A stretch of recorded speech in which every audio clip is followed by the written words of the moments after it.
sorry. Yeah, carry on. Yeah. So gentlemen, I think tonight we can safely say you two created history in the first MMA match ever finished because both of you were bleeding too much. What's it like knowing that you two went out there, had the best fight, possibly Cage Warriors history ever, the bloodiest fight in history ever, and sort of what's it like? This is fairly unique as well, to be fair. What an honour. That's an honour, man. An absolute honour. You know, think of all the people who fought Cage Warriors, and people are saying this is, you know, one of the best fights they've watched, one of the biggest Cage Warriors in history on the main event, man. It's a really cool. It's a very strange outcome, but a really cool outcome at the same time. It's nice to see you both here, you know, it's all happy, it's all friends. It was lovely at the end of the fight seeing you both on top of the cage, you know, together. Really good for the sport, you know, everyone loves that sort of thing. So obviously all in good spirits, but obviously this needs to happen again. I'm sure you both want to do that. Sure. Is it going to happen here, or is it going to happen in the US somewhere, or in Copenhagen? That's up to the higher powers.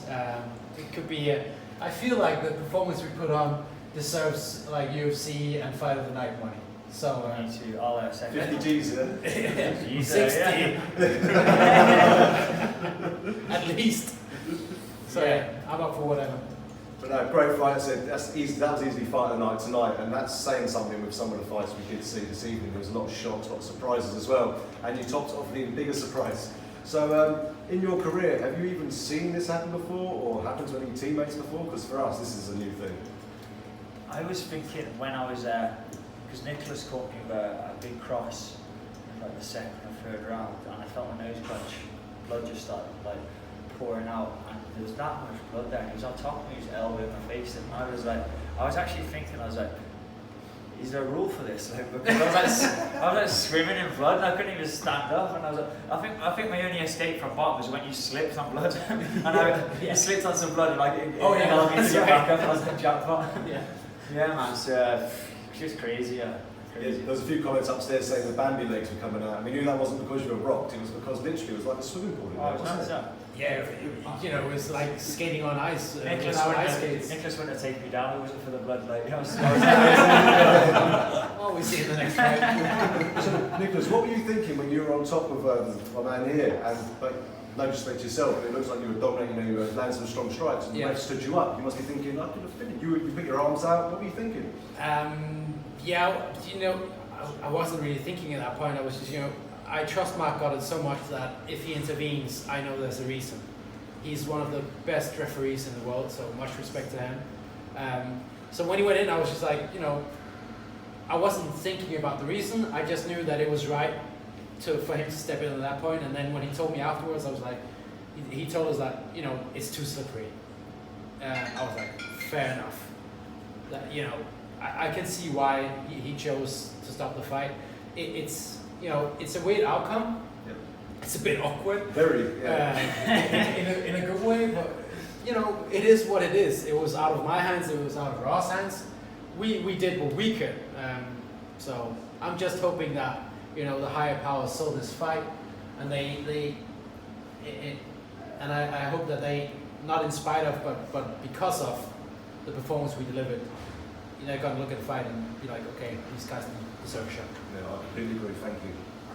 Guys, how much respect do you have for each other? This is for both of you. How much do you respect do you get for each other after going through that in the cage for, you know, as long as it lasted, 10 minutes? I'll go first because obviously, Nicolas is a veteran, man. I respected him before the fight. Seasoned, experienced veteran. I said in a few interviews, just watching him for years. You know, the dude's a killer. Yeah. And he knew that in my head, no matter what I was tweeting and like posting online and stuff. And me and my coaches knew that we had our hands full with Nicolas, but I just like to be confident. I didn't want to get too friendly, man. But I've got massive respect for Nicolas, man, and I hope I've earned a bit of his respect as well. Tons of respect, yeah, for sure. And this fight's been brewing for a while now, isn't it? Obviously, you took the interim belt. It's been in the making for a while. Would you say it lived up to your expectations? And obviously, I'd say it definitely did for the fans. Sorry? The fight lived up to expectations. Obviously, it's been in the wild coming, isn't it? Well, if it lived up to expectations, in a way, yeah, I guess, because, you know, it was the main event of the biggest Cage Warriors card ever. Yeah. So to have a fight that's, from what I hear, has already been like all over the MMA press, you know, that might be a fitting way to end that show. Yeah.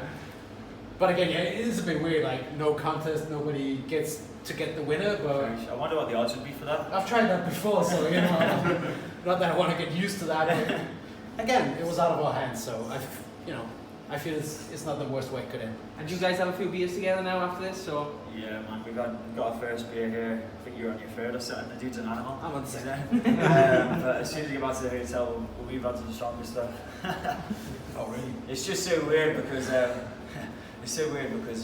like you said, we've known about this fight for 13 weeks or something. So like, it was announced for quite a while out. It was quite a long time for me anyway. So the fight was in my head for a long time.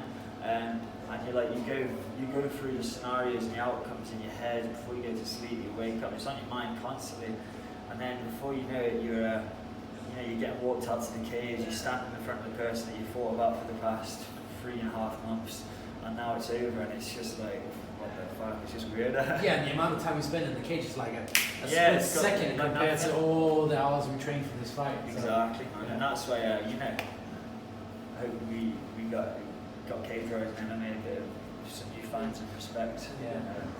It's not an easy sport. Well, guys, obviously two deserving champions, and we can't wait to see what's next for both of you, whatever promotion that's in. Thank you. KFC.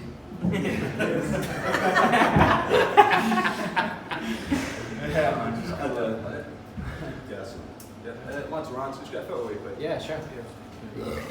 So I think